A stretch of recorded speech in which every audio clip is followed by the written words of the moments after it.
Come on, your house is one of those shacks around here, right? Better hooth at home. That's what Susan says. No, my wife's coming to pick me up today, I reply.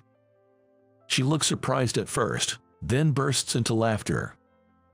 No way, you've got a car, a pickup truck, or maybe a tractor.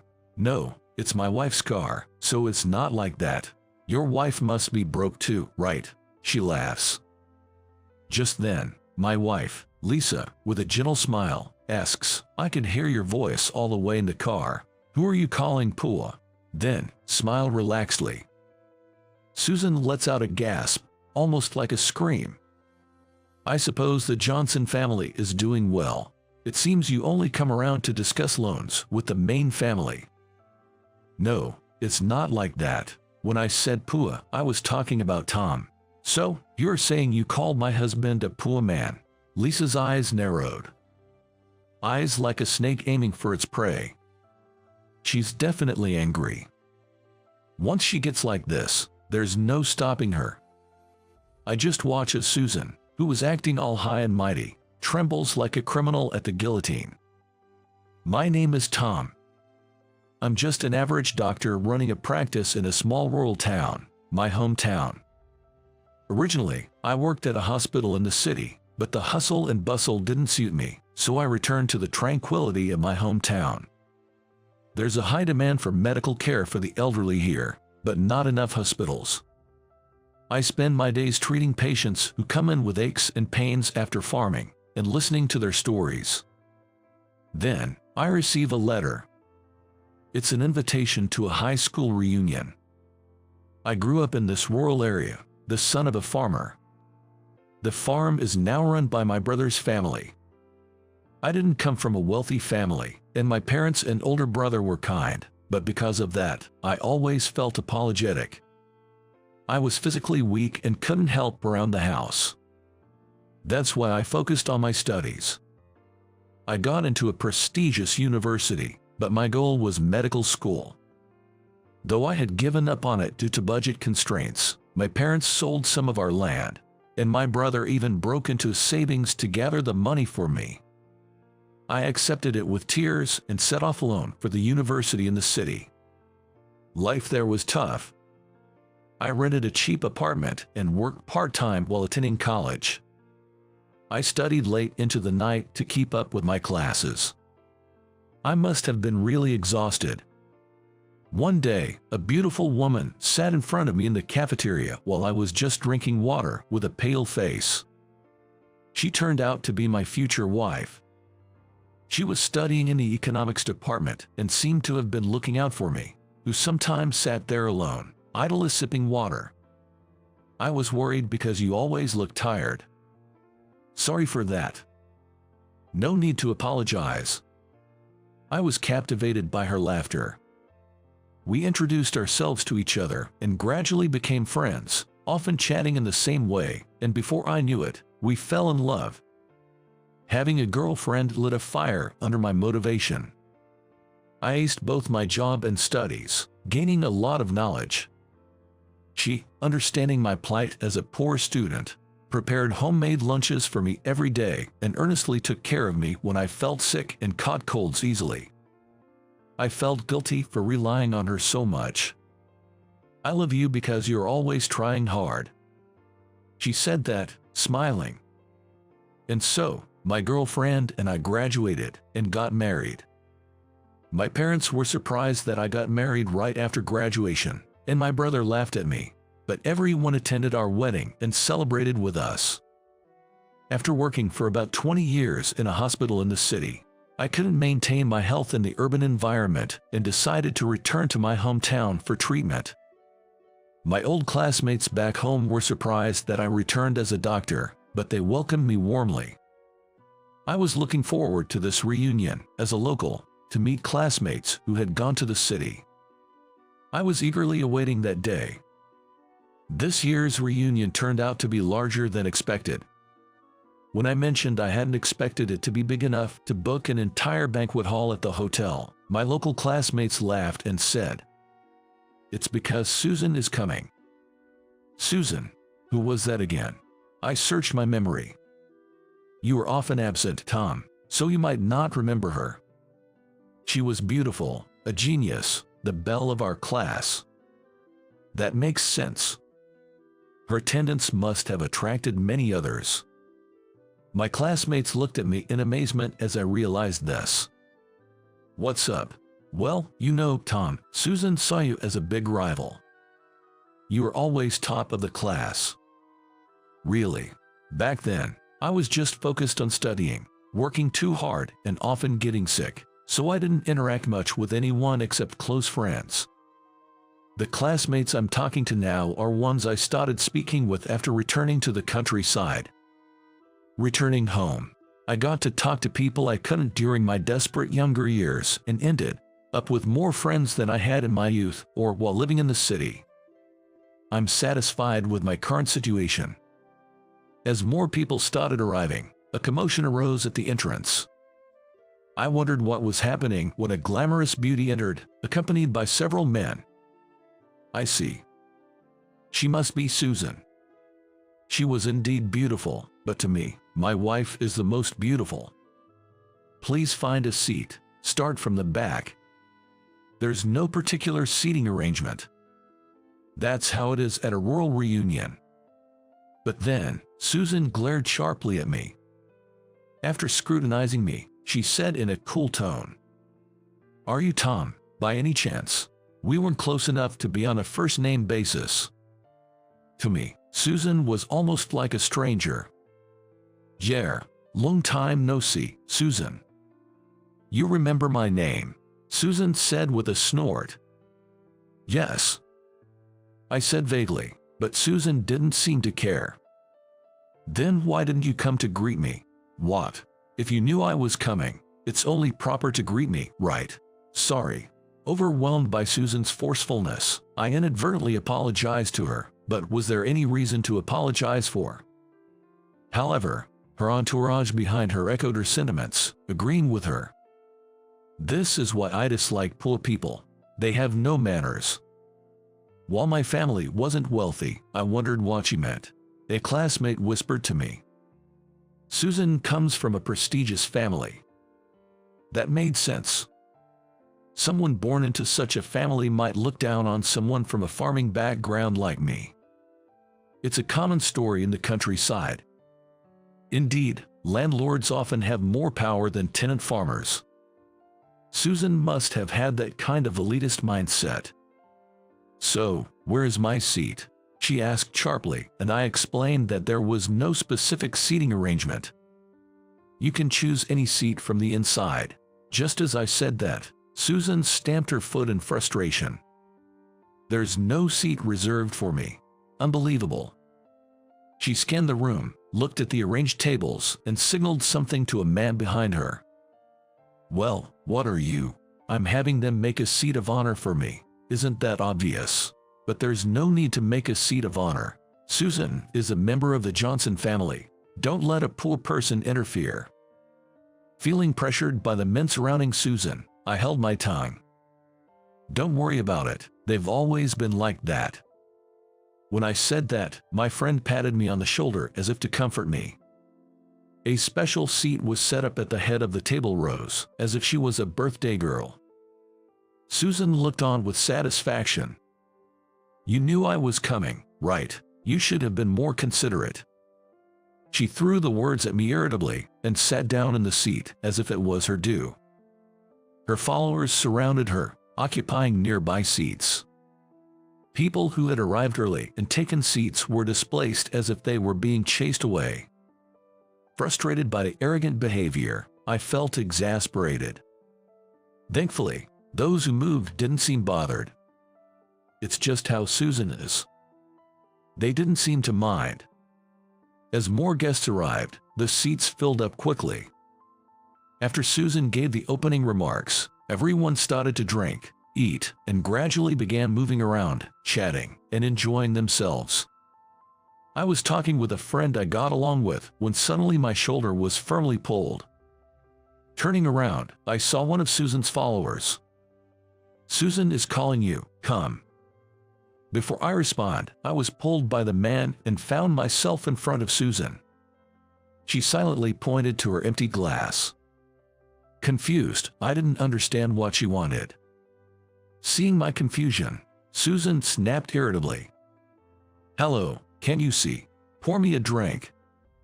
Startled by her shout, I hastily grabbed a beer nearby. But Susan frowned even more and glared at me. "You're serving me such cheap beer, but this is all they have for the party. Never mind, just bring me something worthy of me." With the fierce energy of Susan, who seemed like she might throw her glass at me, I escaped to order some drinks from the waitress. Returning with her apparent favorite wine and glasses, I approached Susan again.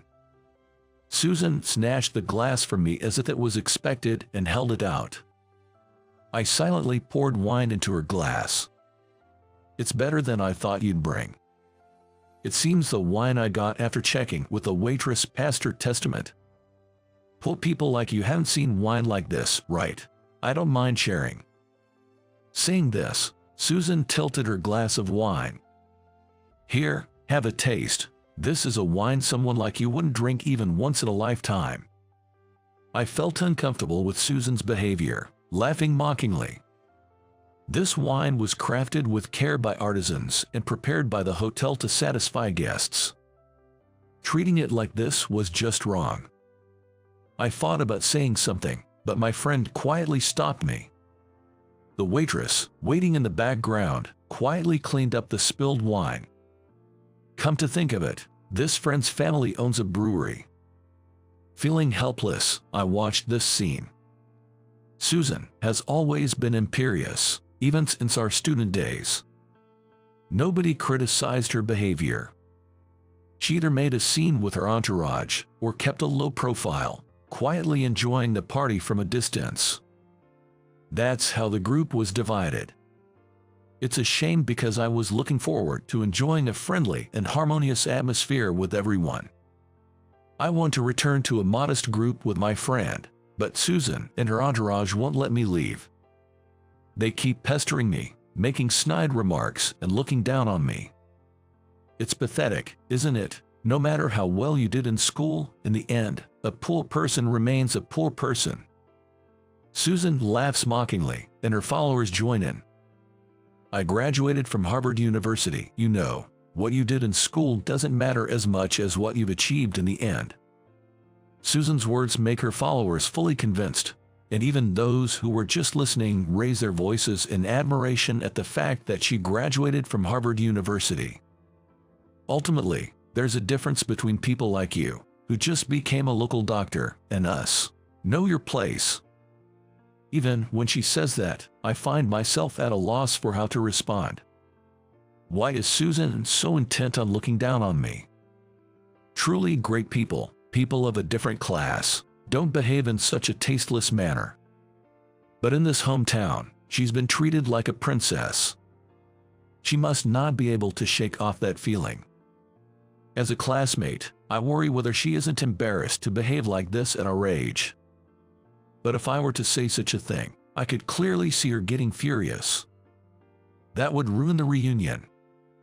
After all, Susan and her entourage probably only came to prop her up, and if this can just end without incident, then being ridiculed is not a big deal. I endured the disdainful remarks, just letting them wash over me as Susan dominated the reunion. Finally, the reunion ended, and everyone started heading home. Those living nearby walked, while those from the city stayed at the hotel. As for me, a local, my home was a bit far. What's wrong? Your house is one of those shacks around here, right? Just walk back. That's what Susan said. No, my wife is picking me up today. At that, she looked surprised, then burst into laughter. What, you have a car, a mini truck, or maybe a tractor? No, it's my wife's car, so it's not like that. Your wife must be poor too, huh? The moment she said that, I couldn't help but get angry. I could tolerate her bad-mouthing me, but not my wife. When I thought that, a strong light illuminated us. Then, a car that was clearly a luxury car stopped in front of me. What is this? Susan looked confused as I waved. It was Lisa's car. Lisa, come over here. When I called her, a woman with more grace than the car itself stepped out. What? Your wife drives that? Is there a problem with my car? Lisa responded to Susan's remark. Seeing Lisa arrive in the luxury car, Susan began to tremble. Tom, did you enjoy the reunion? Lisa asked me with a wry smile. Yeah, sort of. Lisa, sensing something from my wry smile, turned her gaze to Susan. Oh, I thought you looked familiar. Aren't you the daughter of the Johnson family, a Branch family? Do you need something from my husband? Susan's shoulders twitched when Lisa spoke to her. Your husband? Wait, this man is from the Main family. Who are you referring to as this man? Lisa's voice was stern in response to Susan's words. Susan, shrinking in fear, continued with a trembling voice. So, you mean you, the Smith family's daughter, are married to Tom, but your last names are different. This must be some joke, right? Lisa answered calmly to Susan's flustered voice. We use different surnames due to our work. It's not uncommon these days, is it? Lisa sighed, as if exasperated, and stared down Susan. By the way, I heard your voice all the way inside the car. Who did you say was poor? Lisa smiled gently. Susan let out a whimper. Well, the Johnson family must be doing very well, right? I thought you often came to the Main family asking for loans. It's not like that. When I said poor person, I meant Tom. So you were saying you called my husband a poor person? Lisa's eyes narrowed sharply. They were like the eyes of a snake zeroing in on its prey. She was truly angry. Once Lisa got like this, she couldn't be stopped. I just watched Susan, who had been acting all high and mighty, now trembling like a criminal at the guillotine. After a while, Susan, still trembling, seemed to gather her courage and looked up. I still can't accept it. Why him? He's just a poor country boy. He's not worthy of the Smith family. Really. Your birth and upbringing don't matter. I was drawn to his character, and you think he looks poor. Lisa gently wraps her arm around mine and looks up at me. I simply responded with a smile. That's because of the Smith family's wealth, right? That's not true. What do you mean? How can he afford such a car with his own wealth? Oh dear, what are you talking about? Lisa said, lightly holding her forehead.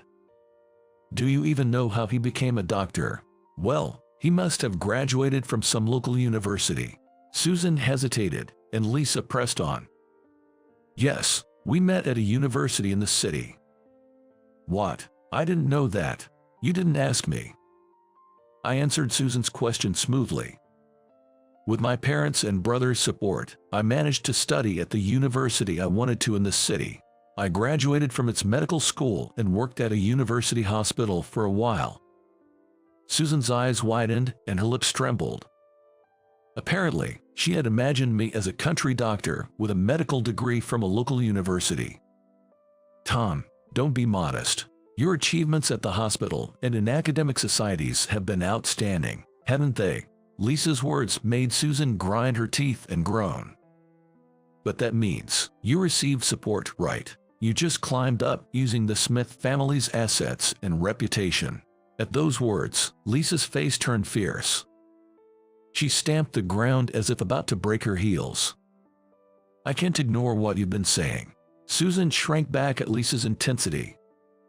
Seizing the moment, Lisa continued. I've been with Tom since university, and he never relied on my family. In fact, he's been careful not to let my name hinder him. That can't be. Certainly, you graduated from Harvard University, and then, what have you achieved since? Lisa's words made Susan groan. I've heard about the talented Ms. Johnson from Harvard University, but that's all, isn't it? That's not true. After graduating, I worked at a big corporation. Just working there, right? No significant position or achievements that I've heard of. Lisa's words left Susan speechless. Tom indeed lived a modest life. However, he and his family, with their diligence and integrity, have achieved success. Tom's family did that. I never heard such a thing. Aren't you aware of his family's situation? Lisa tilted her head quizzically. His family successfully bred a new variety of vegetables and will soon launch it as a brand. What? But Tom's family's fields are so small. Susan's voice rose in panic, and Lisa laughed merrily. Yes, to support Tom, they sold part of their land and succeeded in creating a rare variety from the remaining smaller field.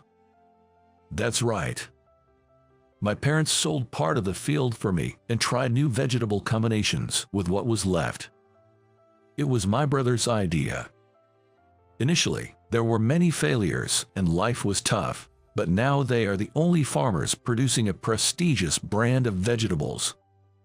Tom could have become a hospital director with his credentials if not for his health issues. Why is he a small-town practitioner then? I asked him to, concerned about his health. And though you call it a small practice, Tom still publishes papers in various academic societies. I didn't know that. Somehow, whenever Lisa spoke about our family, she had a triumphant look on her face, which finally made Susan start crying. Lisa, let's stop it there. I'm embarrassed too. No way, Tom, you never boast about yourself, so I'll take this chance to brag a lot for you. With a sulky attitude, I never managed to win against Lisa. Anyway, Susan, can't we stop this kind of thing? At my words, Susan turned her tearful eyes towards me. What do you mean? In a spiritless voice, she answered, and I slowly added to my words. Susan, you never lost, did you? That's why you were upset about always losing to me in studies during our school days. That's right, so what? I think it's amazing that you used that frustration as a springboard to pass Harvard University. Surprised by my words, Susan looked at me. But you were satisfied with just that, weren't you? What are you trying to say? After graduation, I wasn't satisfied. I wanted to learn more, to work to help people, and above all, I wanted to give back to my family. Susan silently listened to my story. I smiled gently at her. Because I'm greedy, I wanted to become a doctor, help people, repay my family, and marry Lisa. So, I've always been running with an eye on the future. Are you saying I've stopped? Isn't that the case? You graduated from Harvard University, got a job in a big company, and were satisfied. Susan's face twisted in frustration, as if I hit the mark. I've overcome a lot, but I wasn't physically strong. Got tired of working hard, and returned to my hometown. Surrounded by fields, a small rural town. I decided to support the people of this land for the rest of my life. What did you want to do when you enrolled in university, Susan? What do you want to do in your current company? I want you to take your time to think about that. As I said this, Lisa gently pulled my arm. Leaving Susan, who continued to cry, crouched down, we got in the car and headed home. My peaceful and serene rural town. I watched the lively people working in the fields from my office window. Hey, Lisa, are you really okay with this? Coming to such a rural town with me? I chose this. Plus, I can do most of my work remotely. She graduated from the economics department, started a business, and is now the president of a big company. Yet, she reformed most of her work to be remote and followed me to this rural town. We both travel to the city for important conferences or meetings, but generally, we face each other in our office, each doing our work. A refreshing breeze enters through the window, fluttering the curtains. A peaceful and serene slow life. This is the shape of my happiness. I've been working at a department store in New York for 10 years. I joined this company as a mid-career hire. By then, I was already an experienced employee. But suddenly, a new department called store support was established in our branch. And from managers to those in their 30s, dozens of us were transferred. Most of us were single, demoted with this move, and those with managerial positions were stripped of their titles. Because of this, many, including myself, saw a significant decrease in our annual income. In the rapidly worsening economy, it was difficult to see an immediate improvement in performance. It seems they wanted to cut costs by reducing the number of staff with titles. In store support, our main task was to assist in sales, like organizing shelves in the store, something usually done by new employees. I can't believe this is happening to me. There must be others more suited for this. No matter how much I lamented, the situation wouldn't change. I had no choice but to accept this new reality. And so, I started my new role in the branch office. Even with all that was going on, there was one good thing about my transfer.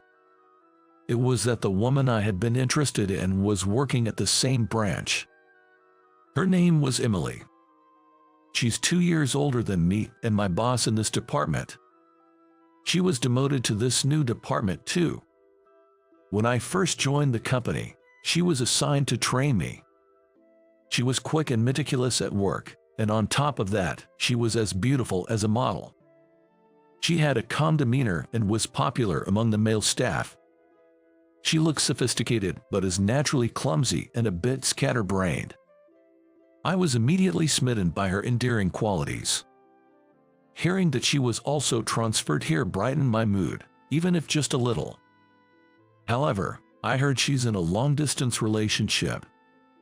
So, my love for her is likely unrequited.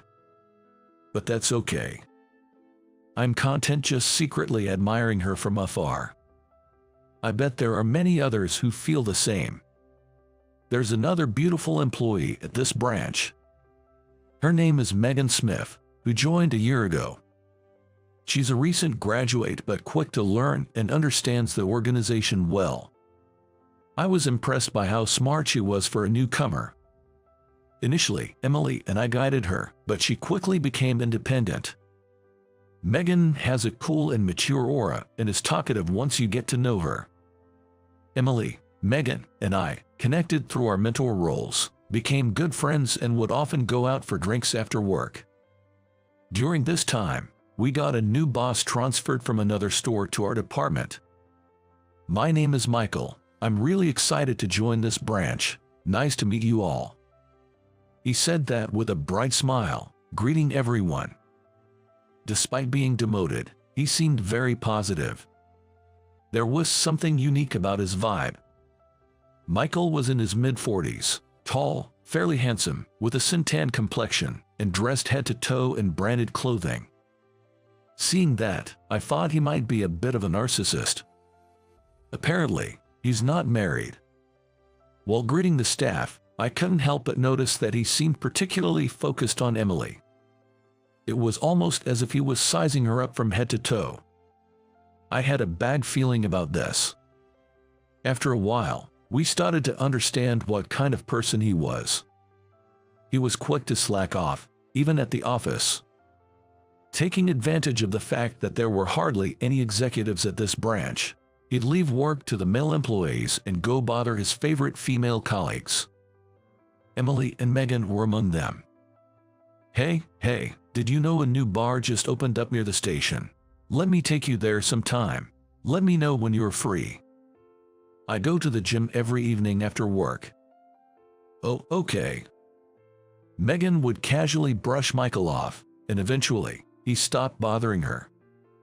But kind-hearted Emily always responded politely to his annoying approaches.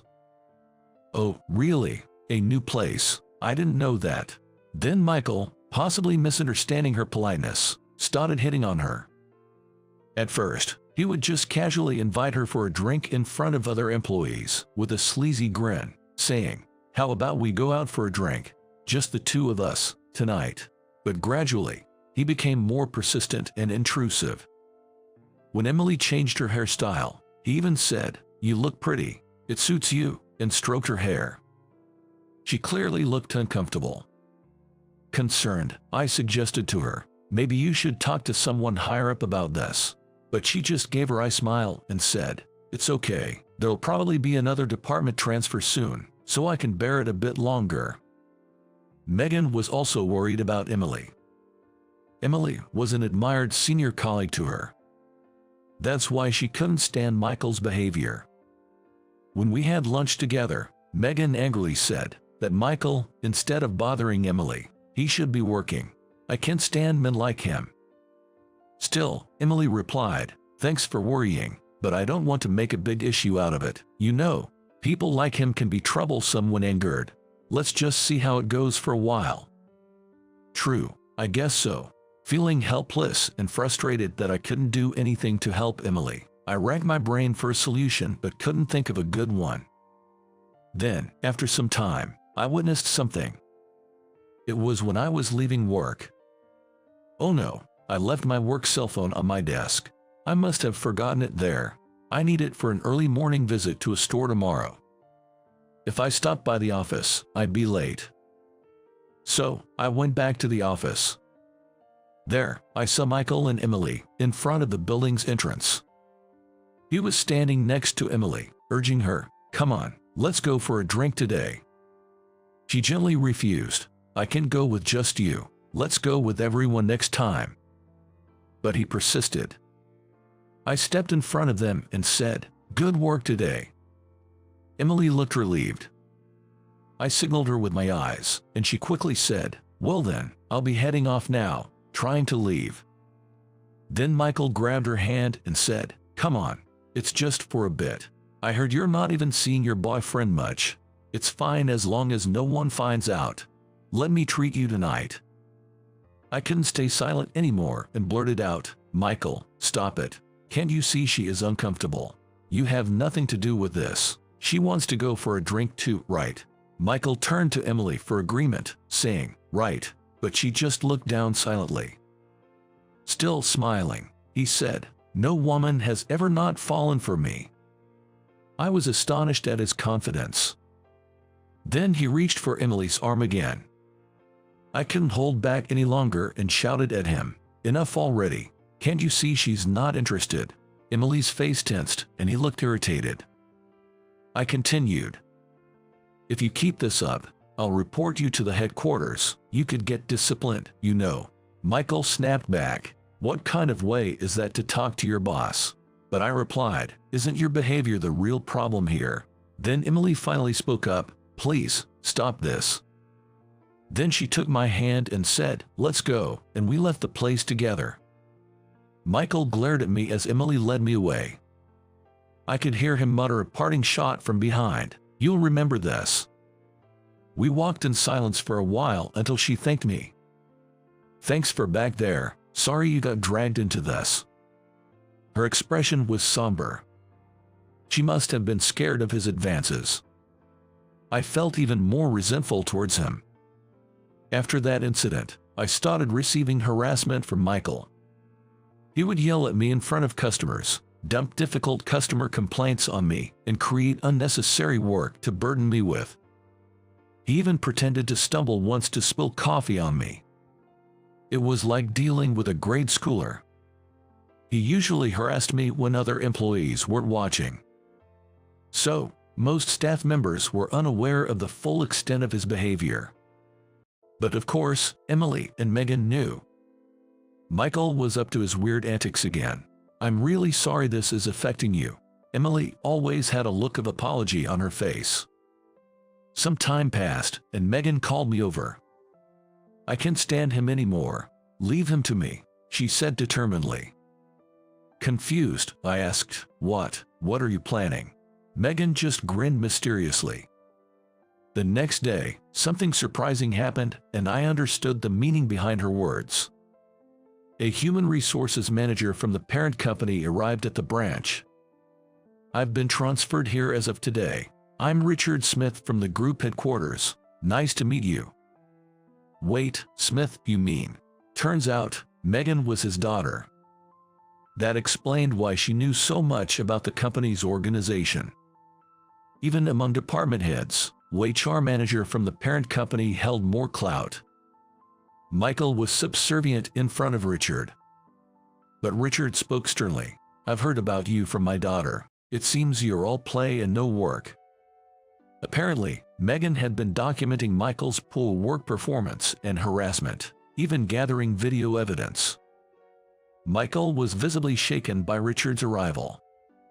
Later, Richard called him for a meeting. He kept making excuses, but Richard only said, "Your disciplinary action will be formally announced later," and left. He was dejected, muttering, "This can't be happening." As Richard had declared, disciplinary action was taken against Michael. He was stripped of his managerial role and transferred to a rural store rumored to be closing. He was told he wouldn't be transferred elsewhere until he proved himself there. After Michael's departure, a woman who had previously been a manager was reinstated as the head of our branch. After that, Emily no longer faced any harassment, and peace returned to the branch. I thought I would continue to have enjoyable days as before. But it didn't turn out as smoothly as I hoped. One day, while having lunch with Emily and Megan, Emily had some news. "I've got something to tell you. I'm getting married, and I'm thinking of resigning." She suddenly revealed her plans for marriage and leaving the job. She was finally marrying her long-distance boyfriend. "Congratulations, Emily," Megan exclaimed happily. Her fiancé, who had been working overseas, proposed to her once his job settled down, and she decided to move abroad with him. She looked genuinely happy. Standing in front of her, I couldn't honestly feel happy about her marriage, and that made me feel pathetic. Although I said, "Congratulations," the shock was overwhelming. Maybe deep down, I harbored a secret hope that I still had a chance with her. A month later, Emily left the company. After some time, she sent me a photo with a message saying, "I got married," showing her happiness. I didn't respond. I couldn't. And so, my love for her ended. After that, I focused more on my work than ever before. Richard soon got transferred to the headquarters of our company, and he implemented improvements in the struggling organization. Thanks to him, our department, created for demotions, was dissolved, and now we're part of a team improving stores through marketing approach us.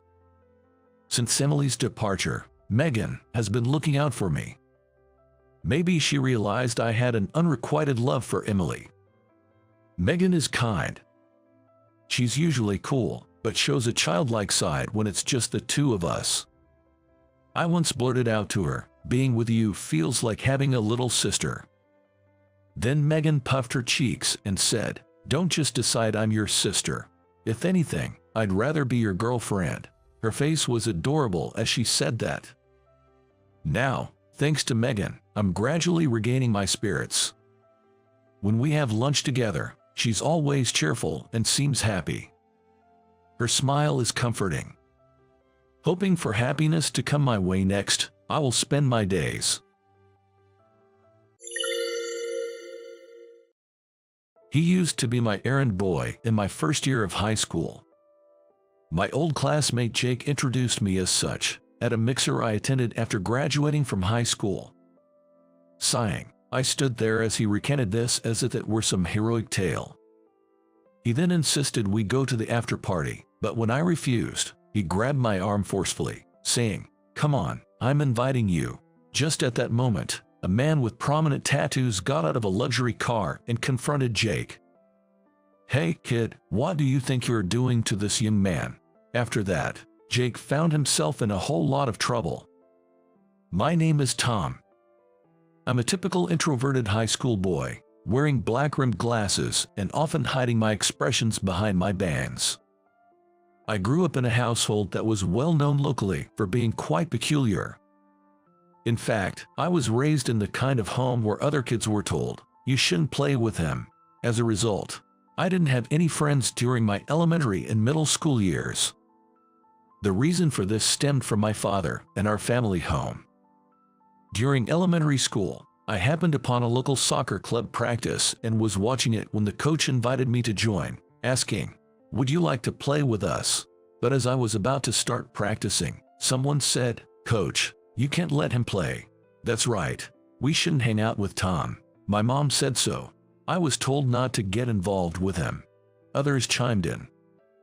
To make matters worse, I overheard a parent watching the training say, "If he joins, I'll move my child to another team." It's better to be safe before anything happens. Essentially, I was the neighborhood outcast. Because of all this, I hated my father. We hardly speak now.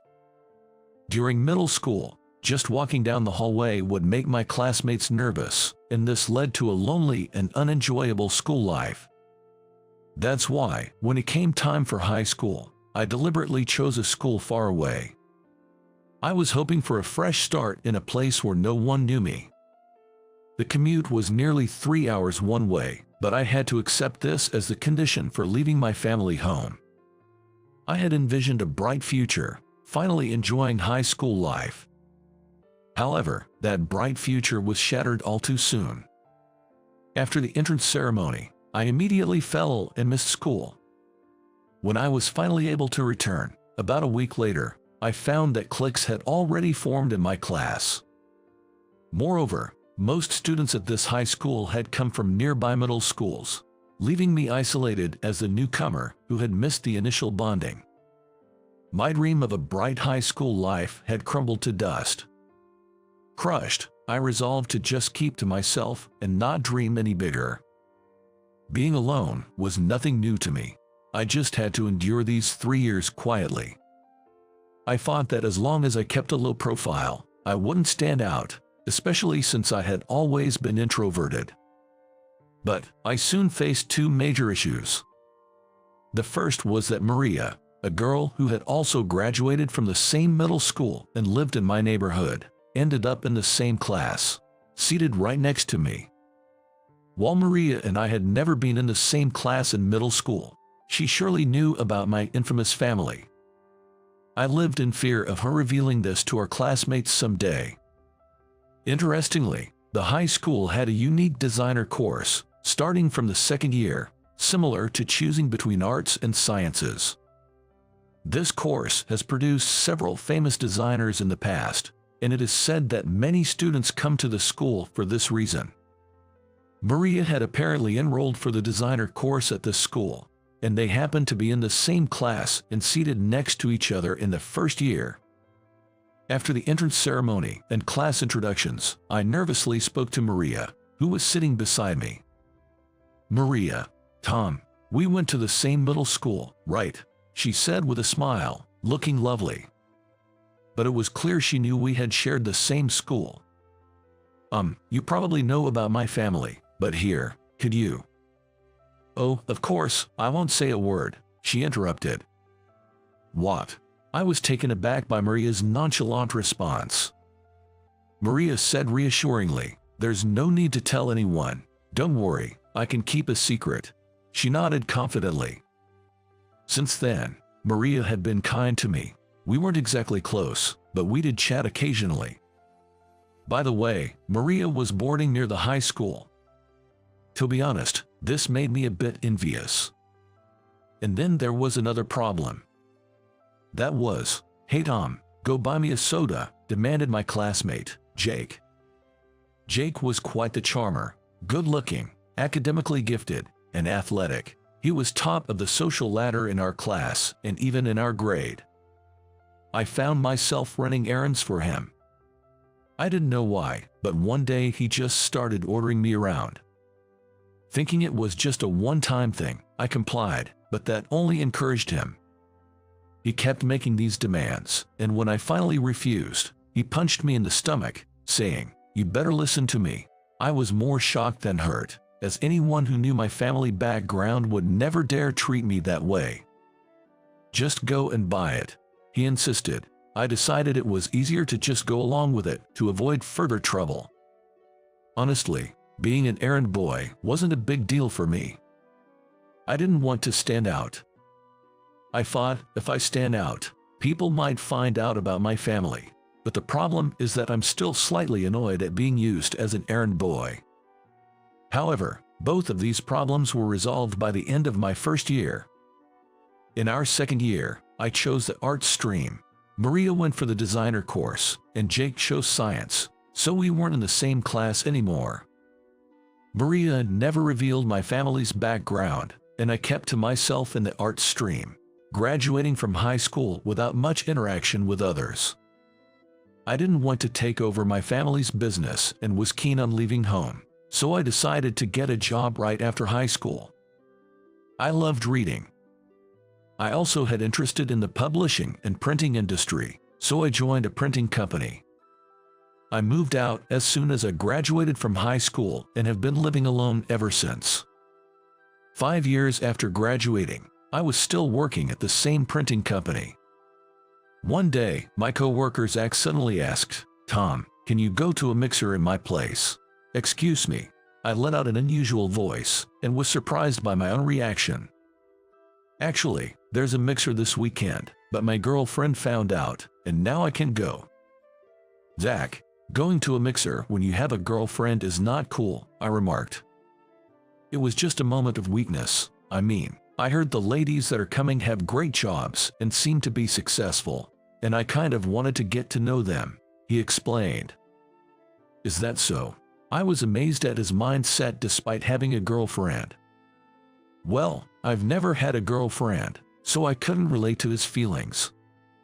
Then Zach glanced at me and pleaded, "Please, go in my place." "No way, that's impossible." This party was actually arranged for one of the guys because he wanted to meet a certain lady there. So I was just going to be there to make up the numbers. "All you have to do is just show up, please." Dak and I were about the same age, so it seemed like his request included that factor too. Despite my refusals, Zach was persistent. Eventually, I gave in and agreed to go to the mixer as a filler. The party was, oddly enough, at a restaurant in my hometown. I wondered why it had to be there, but having agreed to it, I felt a strange sense of obligation to attend. Then I remembered a recent message from my mom, saying she wasn't feeling well and asking me to visit home. I still disliked my family home, so I rarely went back since I started living alone. Well, since I'm going to be near home for the party, I might as well stop by afterward. Thinking this, I decided to inform someone about it. On the day of the mixer, I went to the meeting place Zach told me about, and to my surprise, there was Jake. "Tom, what are you doing here?" he exclaimed upon noticing me. I was stunned. Zach had mentioned the organizer was a guy named Jake, but I never expected it to be my old classmate Jake. "I'm here in place of Zach." "What? You're Zach's replacement?" he said, clearly surprised. "Dak is my senior at work. He asked me to fill in for him today," I explained. Jake muttered something under his breath, but I decided not to pay it any mind. Then, Jake suddenly told me, "Hey Tom, you know, I went through a lot of trouble to set up this party because I wanted to invite Maria. I've had my eye on her since high school, so don't mess it up for me." Apparently, Jake had been interested in Maria since our high school days. He had finally managed to get her to this mixer after much effort. His persistence was quite something. Just because you were in the same middle school doesn't mean you can get cozy with Maria. "I haven't forgotten you two used to talk. Don't get in my way," he warned, although my interactions with her in freshman year weren't as close as he implied. Just occasional chats. Besides Jake and me, another participant, Chris, seemed to be a friend of Jake's. However, Chris was just there to make up the numbers, getting paid separately by Jake on top of his share of the costs. It was clear that Jake had put a lot of effort into this party. When we arrived at the venue, Maria and two other ladies were already there. Jake approached them, saying, "Sorry to keep you waiting." Then, Maria and I made eye contact. "Tom, it's been a while," she said. "Yeah, it has," I replied, my heart racing a bit. Maria had become even more beautiful over the past 5 years. She used to be more of the cute type in high school, but now she had matured into a stunning beauty. As soon as we entered the restaurant, everyone took their seats. The mixer began 3 ladies and 3 guys. We all raised our glasses for a toast and introduced ourselves. Right away, Jake pointed at me and said, "This guy, back in our freshman year of high school, he was like my errand boy," bragging about it as if it were some sort of achievement. "He still looks the same as back then, still the introvert," he added. Yeah, he really does have that introvert look. The other two ladies besides Maria giggled as they seemed to mock me. Well, I was indeed an introvert in high school and still continued my style of black-rimmed glasses and bangs. My clothes weren't anything special either. In contrast, Jake was dressed quite elaborately, even wearing a gold necklace. He introduced himself as a university graduate preparing to start a business, but Chris quietly told me that he was actually still in university due to insufficient grades. Maria was working as a designer, and the other two girls worked at an apparel store. As Jake had claimed he was targeting Maria, he kept glancing her way while boasting about his heroic deeds. However, Maria herself didn't seem to be enjoying it at all, just sipping her juice throughout. You could tell she wasn't having fun just by the atmosphere. Jake kept making fun of me, and before we knew it, the 2-hour course meal was over, and we left the restaurant. My first mixer, but ironically, it wasn't fun at all. While Jake and the others were getting excited saying, "Let's have an after party," I thought it was enough to have attended the main event. I should visit my mom's place now. With that thought, I started to leave. Suddenly, Jake called out, "Hey, errand boy Tom, we're going to have an after party." To which I replied, "I can't go. I have something else to do." "What? There's nothing more important than an invitation from me," he retorted, grabbing my arm tightly. "Maria said she'll go if you come. Just come along," he insisted. I wondered why Maria would say something like that, but I had an important task to check on my mom. "I'm sorry, but I really have an unmissable task," I was about to explain. But suddenly a very deep voice interrupted us saying, "Hey kid." Turning towards the voice, I saw a group of about 5 intimidating-looking men. All dressed in black suits, one with a bald head and tattoos showing from under his clothing, another with a scar on his cheek and black sunglasses. "Let go of that man's arm," the leader with the scar demanded. Jake immediately turned pale and hastily let go of my arm. He stammered. "You little brat, don't get too cocky." Then, all 5 men turned to me and said, "Young master, we have come to pick you up." "I didn't need so many of you to come, but thank you for coming," I responded. "Hearing that the young master is here, we will come no matter where he is," they replied. "Young master," Jake sat down on the spot, his legs giving out. It's no surprise Jake reacted this way. As they called me, I am the young master. My family runs the mafia group Williams, and the group was famous in my hometown. My father is the current leader of the Williams. As his son, I am known as the young master, a title well known locally since my birth, as my father was already the leader by then. By the time I was born, my father was already the leader, so my position was well known in my hometown. Thanks to this, I was avoided in elementary and junior high school as the son of a mafia family, and I could not make friends. That's why I chose a high school where no one knew about me. Seeing Jake's reaction, I realized once again that choosing a distant high school was the right decision. "Hey kid, the young master said he's not going, so don't try to force him. Besides, he has important matters to attend to right now. Don't get in his way." Justin, a notorious tough guy of the group known for his bald head and black suit, shouted at Jake, who was still on the ground, trembling like a leaf. Looking around, I saw that a crowd had gathered, and the 2 girls and Chris, who had come to the party, were gone, apparently having slipped away amidst the commotion. "Shall we depart, young master?" "Yes, let's go," I agreed. I was following the group's head, Ken, to the car. A typical black luxury vehicle.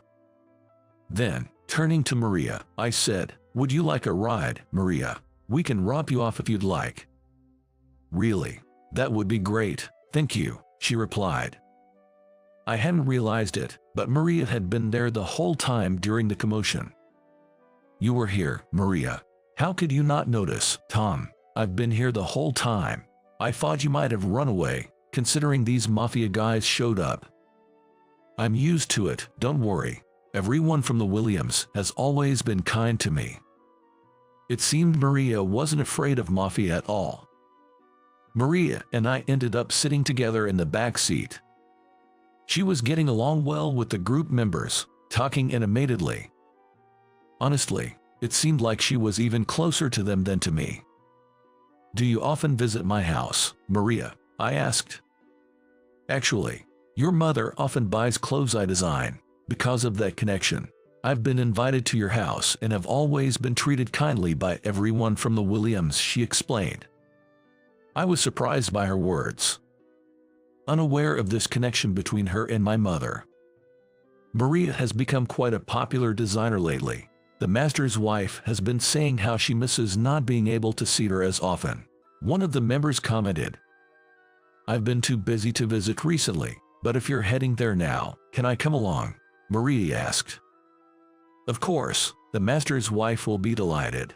From this conversation, it was clear that Maria had a very good relationship with everyone from the Williams. Maria and I ended up heading to my family home together. "Sorry for not knowing, but you're quite famous, aren't you, Maria?"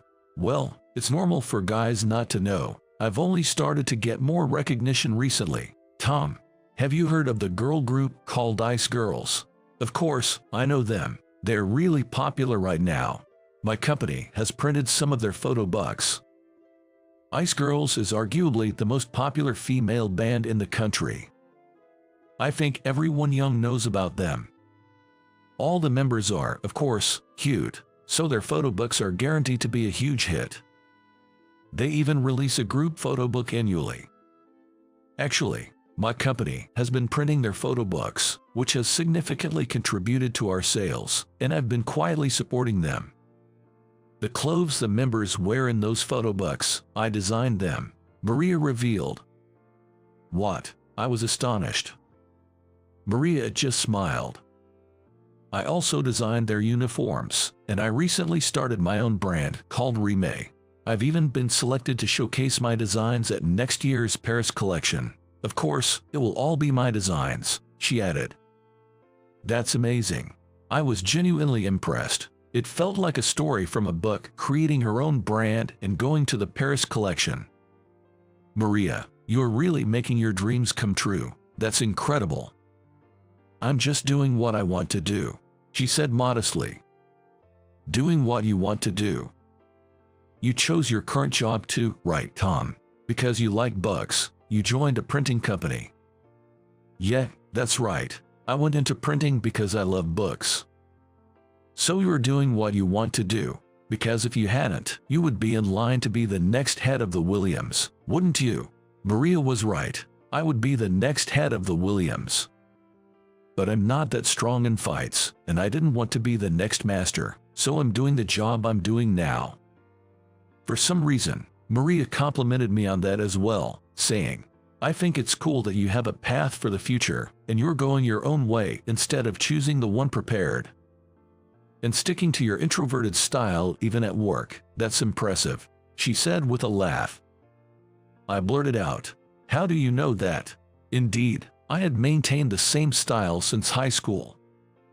I haven't seen Maria in about 5 years, so how does she know I work in this form? "Actually, I visited your printing company a while ago to say thanks," Maria said. "Really?" I was surprised. "I always appreciate the work your company does, so I thought I'd drop by. Print quality really varies between companies, and I think yours does the best job," she explained. "I guess so," I replied, a bit overwhelmed. "When I was there, I saw you working hard. Seeing you so dedicated was really cool," she added. My face turned red instantly. I wasn't used to such straightforward compliments. "Young master, your face is all red. That's great. It's like something out of a youth drama. Maria, why don't you date the young master? If Maria became your girlfriend, even the master and his wife would be happy." The others teased, so I decided I'd have to talk to those guys later. It turned out my mom's poor health was just indigestion from overeating, so I left home soon after. Months later, Maria and I exchanged contact information and kept in touch. Then she confessed, I like you for being true to myself. By that time, I was deeply attracted to Maria, who was always enthusiastic and positive, even in the face of failure. After her confession, we officially started dating. Maria was usually all smiles, but one day she looked upset. "What's wrong?" I asked. "Well, I've been getting persistent messages from Jake," she confessed. When I asked her for more details, she said that ever since that mixer, she had been receiving daily messages saying, "I'm falling for you, I want you to go out with me," and so on. This seemed to continue even after she told him I like someone else. However, he never gives up and sends her text messages, saying I can definitely make you happier than any other guy. He also calls sometimes and says the same things over the phone, so she has been ignoring everything lately. "I wonder how long this will go on," said Maria with a disgusted look on her face. I wanted to do something about Jake bothering Maria. One day, Maria and I were at a cafe. I stepped away to use the restroom. When I returned, I found Maria being bothered by someone. "I've told you, I have a boyfriend now. Leave me alone," she insisted. "But I'm better for you than he is. Come on, go out with me. I've liked you since high school," the man persisted. It was Jake who was bothering Maria. I was shocked to see him there. "But I'm happier with my boyfriend than I could ever be with you," Maria responded firmly. "Come on, just go on a date with me. I want to brag that I'm dating the popular designer Maria," Jake pleaded. He was grabbing her arm like he did at the mixer. That's when I quickly approached and placed my hand on Jake's shoulder. "What do you think you're doing to my girlfriend?" I smile at Jake, who turns around as if in a panic. "Who are you?" Jake was startled. "It might be hard to recognize me, but I'm Tom," I revealed. "What? That introvert Tom? That can't be." Jake was in disbelief. "Maria styled me. Looks good, doesn't it?" I said, referring to my new look. Maria had been styling me ever since we started dating. Her expertise as a designer had transformed my appearance, earning praise even at work. I also changed my hairstyle and started wearing contact lenses. As Maria has insisted, it suits you better. Lately, I'd even been scouted by talent agencies while walking down the street. "Just so you know, Maria and I are dating. If you keep bothering her, I might have to call my family again," I warned him. Remembering the previous incident, Jake turned pale and ran off, shouting, "No, I don't want any of that. Tom, thank you, you were so cool," Maria exclaimed. "Well, I did rely on my family in the end," I admitted. "It's enough. I don't think he'll bother me anymore." I laughed at the sight of Maria's happy and excited appearance. After that, Jake, perhaps out of frustration or spite, got involved with several women. This included a married woman, which led to a complicated mess. He faced an enormous amount of alimony and, in a desperate attempt to pay it off, borrowed money from loan sharks, only to be burdened with astronomical interest. He was forced to drop out of university and now works tirelessly from dawn to dusk, as Maria learned through the grapevine. Apparently, he had been using others as errand boys in university too, but when he needed help, no one was willing to lend a hand. Maria and I continued our relationship and are planning to get married next month. After seeing Maria bothered by Jake, I became determined to protect her. Kent took over as the leader of the Williams, and I am still working at the printing company. My parents wanted me to take over, but I said, I don't want to take over. I will decide how to live my life by myself. They said, that's fine, if that's what you want. Maria supported my decision, saying, you should do what you want to do. I know that a predetermined future might seem easier, but it could lead to regret later. Rather than living with regret, I believe it's better to follow your own path, even if it goes against what others expect. After all, it's up to me to decide my life. There may be many challenges ahead, but I choose to pursue what I truly want, rather than making choices I might regret later. Don't ignore me. It's been a while, hasn't it? You're still alive. In this day and age, living on an annual income of $10,000, life must be just scraping by, especially with only a deli part-time job. My ex-wife had assumed I was low income and uneducated, and left me for another man. I don't recall ever saying my annual income was $10,000. If anything comes to mind about $10,000, it might be about Trent. Just mentioning a school festival had her concluding I was a high school dropout. My name is Ethan, 53 years old. On weekdays, I work part-time at my brother's deli. Having lived alone for a long time, I'm pretty good at cooking, so I ended up helping out on days when a skillful chef is off. The rest of the time, I enjoy clicking away at my computer or practicing the keyboard. My joy comes from the sporadic lit performances I participate in.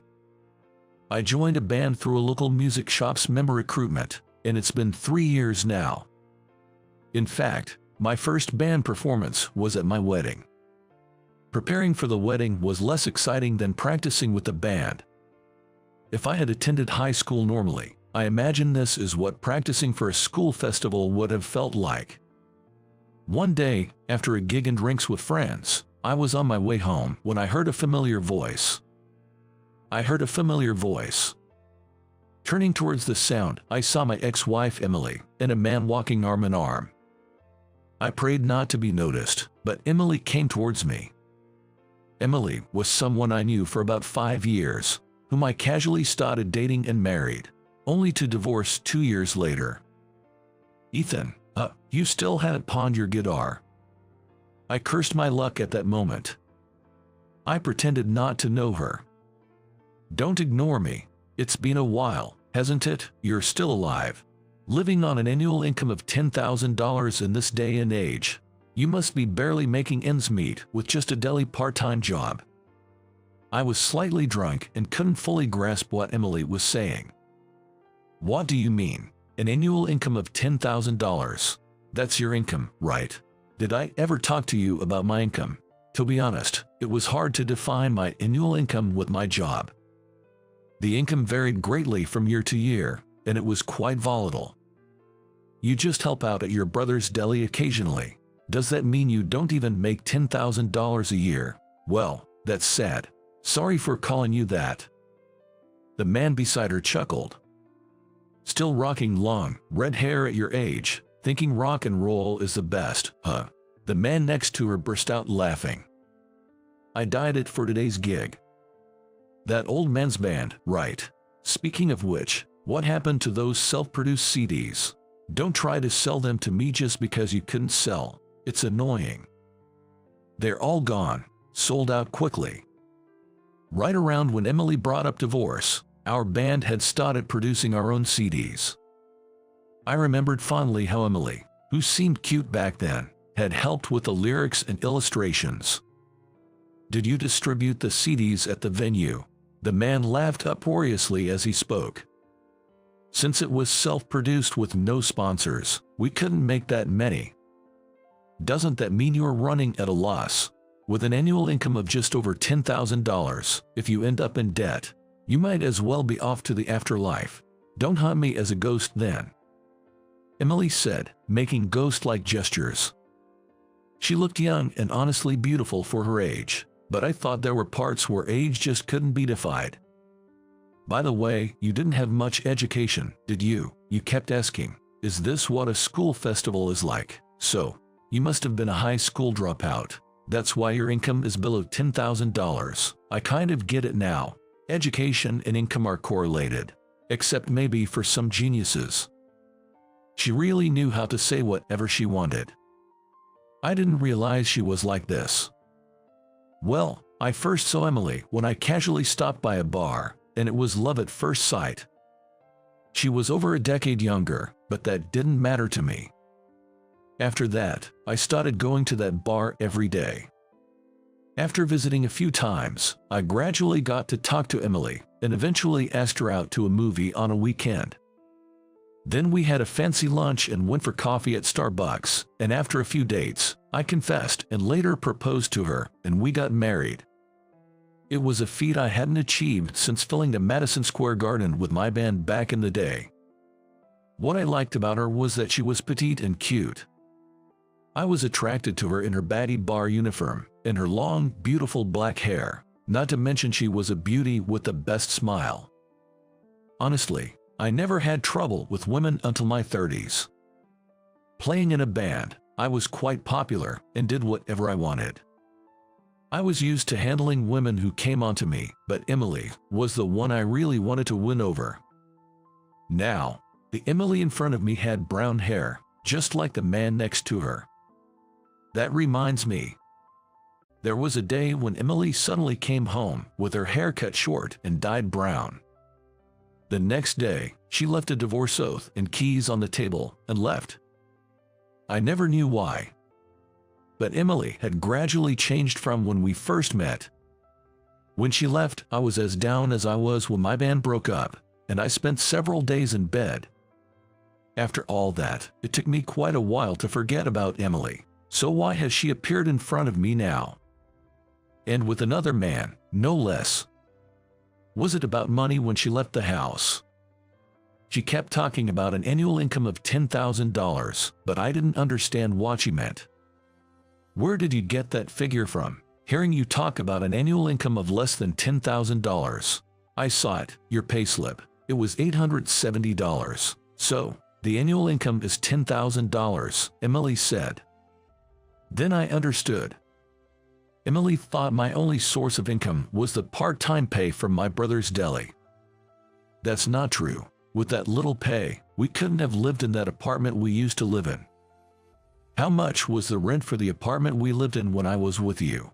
$10,000. So, your so-called my annual income would be gone in a month's rent. No way. That apartment cost $10,000 a month to rent. Amazing, huh? Was it like with a gatekeeper and a pool?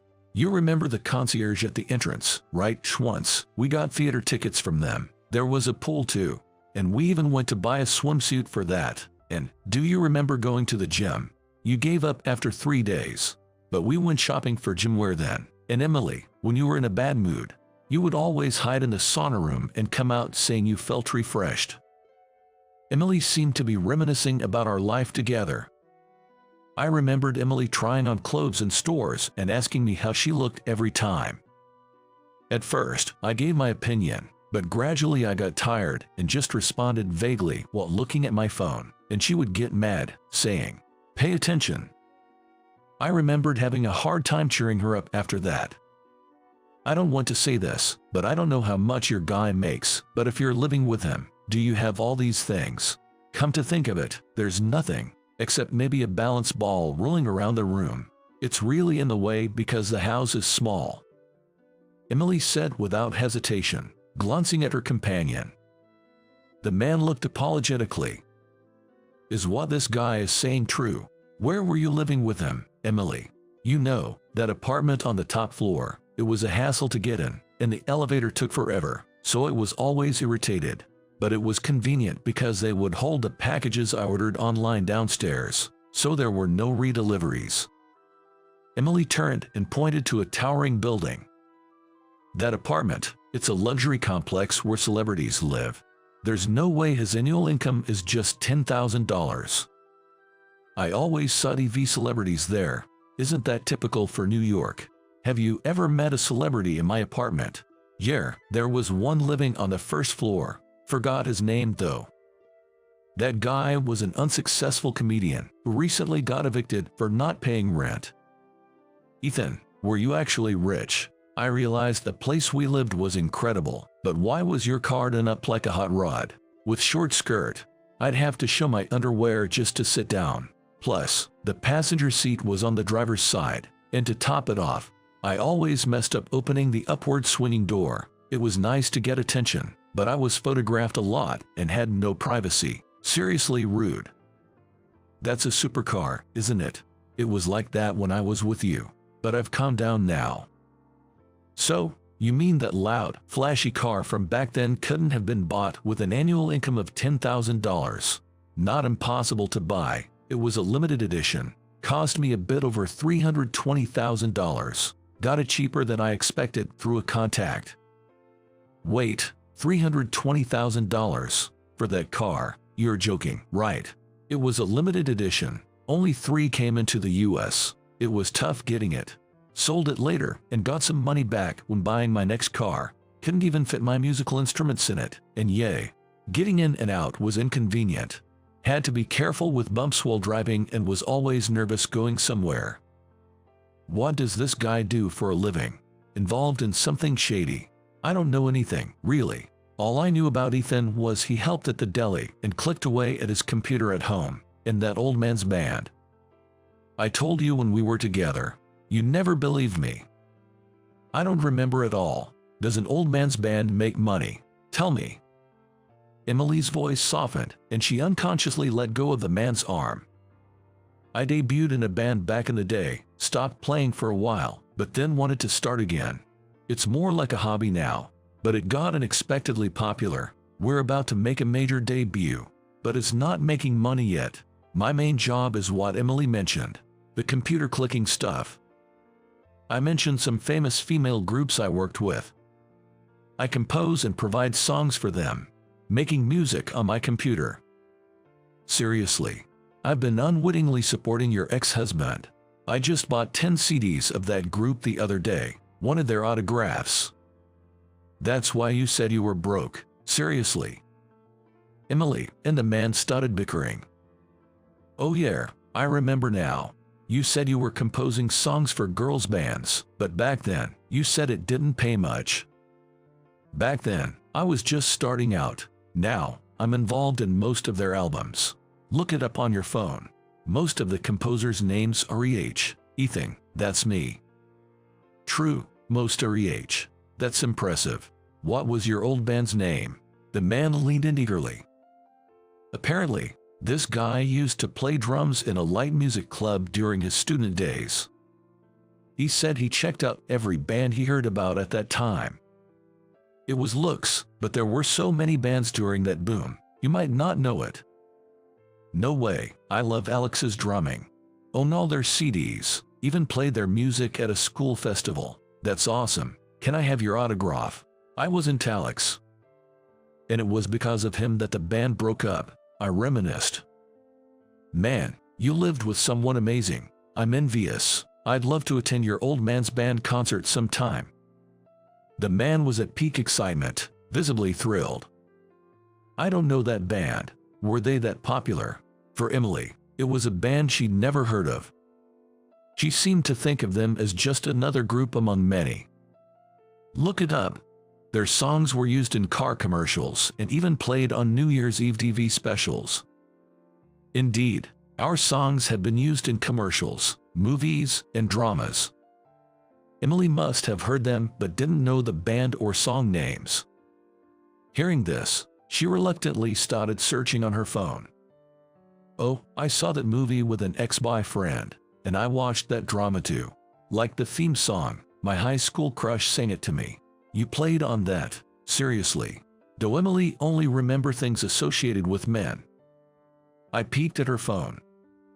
I composed that song. Are you the one on the far left is super handsome, amazing, though not as much as the guy in the middle. Then Emily checked the band's appearance. Right. We were probably the most popular rock band at the time. I was feeling pretty good. You're kidding. You never looked like a wealthy man. I had no interest in anything other than where I lived and my car. Instead, I made sure you never struggled, spending money on places you wanted to go and things you wanted to eat. At that moment, Emily looked at me with a mischievous glint in her eye.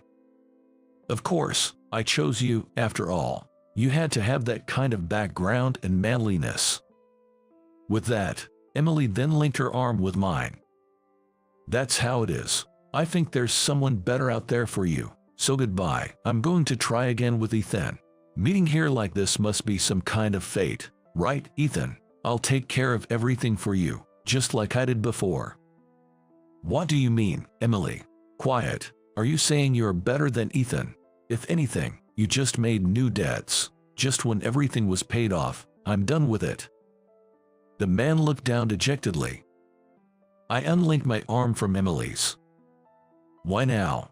No thanks, Emily is all yours. No, Emily chose you now. She was originally yours, so I'm giving her back to you. I was just borrowing her. Thanks for everything, and I'm sorry. Stop it. Don't fight over me, but I am one of a kind, so I have to choose one of you. Being beautiful is a sin. No, we're not fighting over you. If anything, we're trying to pass you off to each other. Emily, do you even hear what we're saying? Stop being so full of yourself. And who are you? Are you saying you don't understand what I'm saying because you're less educated? Sure, I only graduated high school, but I don't think I'm uneducated. The man looked at me as if to say, what about you? I went to college because of a promise I made with my parents when I started the band. What, Ethan? You went to college? You said you didn't know about school festivals. Weren't you a high school dropout? That's harsh. Even nowadays, you don't hear about rockers being high school dropouts. In high school, I was already set for a band debut and was too busy with school, live shows, TV stations, and studios. Barely made the attendance. Never attended school festivals or sports days. I even missed the school trip for recording. It was a sad high school life. Naturally, I couldn't do extracurricular activities and only made a few friends. Right. A man needs at least a college degree in today's world. You have wonderful parents. Got it, now go away, out of my sight. I'm going to soar through the world of music with Ethan. Emily, why don't you fly off somewhere I don't know about? I will, with Ethan. Why now? You left me because you thought I only made $10,000 a year. Now that you know I have money, you want to get back together. Isn't that a bit much? What's wrong with that? We just didn't know each other well enough. Sure, $10,000 a year is a concerning amount for the future. It's your fault. But I won't blame you, because from now on, we'll work together. It's common for divorced couples to remarry. Even celebrities have done it recently. Emily looked at me with the same cute smile she had back then. Just as I was about to take the hand she offered, I heard a familiar car horn. Sorry I'm late. Even late at night, the weekend bar streets are jammed. 3 lanes and still this traffic. Hurry up and get in. I can't park here for long. What, are you picking up girls? Who's that woman? She's dressed like a young girl, but she's no different from me. Drunk, I had called someone to pick me up. I quickly got into the car. Who's that woman? You were cheating on me, weren't you? I have been silent until now, but finally, I spoke up. That should be my line. A year after we got married, I knew you were with that younger man. I believed you'd come back after being played by him, so I waited, but you left. It's over now. If it was just about being dazzled by a younger man, maybe, but realizing it was about money too, I'm glad we split. What? I'm younger and understand you better than that old woman. Don't be fooled by her, Ethan. You'll realize my worth soon enough. Can you start the car? Emily was still saying something, but I ignored her and asked Avery, who drove me, to close the door. It seemed like the ex-wife was fumbling with the door handle and even kicked the door. If I made you feel bad, I apologize. That was your ex-wife. She's chasing after us. Looking back, I saw Emily running down the middle of the road after us. It seems she found out after leaving me that the man was a braggart with a gambling addiction and massive debts. Emily struggled with non-stop work to pay them off and only recently became debt-free. So, she tried to meddle when she came across me, who she thought was worse off. She was overwhelmed just keeping herself afloat. After that, Emily called me several times, but I had her number blocked. She went back to the man she left me for, but he didn't accept her, and they split up. Emily's ex-boyfriend from the old man's band concert, still excited from the concert, started talking to me. I didn't ask, nor do I want to know. But something piqued my curiosity. After that, I stopped hearing anything about Emily. Right after Emily left our home, my assistant was replaced. The person who took over was Avery, a tall, slender beauty with long hair. Previously, I had exchanged music files with my assistant via email, but Avery insisted on face-to-face handovers using a memory stick. She would come an hour early to pick up the files and wait in my living room. I asked her to watch TV and wait, but soon I would hear the sound of a vacuum cleaner. When I went to see, Avery had started cleaning. "Sorry, am I being too noisy and bothering you?" "No need to apologize, thank you. Feel free to relax." "Can I continue then?" "Sure, go ahead." It was like this every time. Then I had an idea. What would Avery do if I cleaned the house perfectly before she arrived? So, one day, I cleaned the house and waited for her. Expecting something, I observed, but no sound came from the living room. Maybe she had started working on her tablet. Thinking so, I focused on my remaining work. But after a while, a pleasant aroma wafted through the house, and I stopped to head to the living room. "Sorry, I found something in the fridge close to its expiration date and cooked it. Please eat it later. Sometimes it's good to cook for yourself, you know."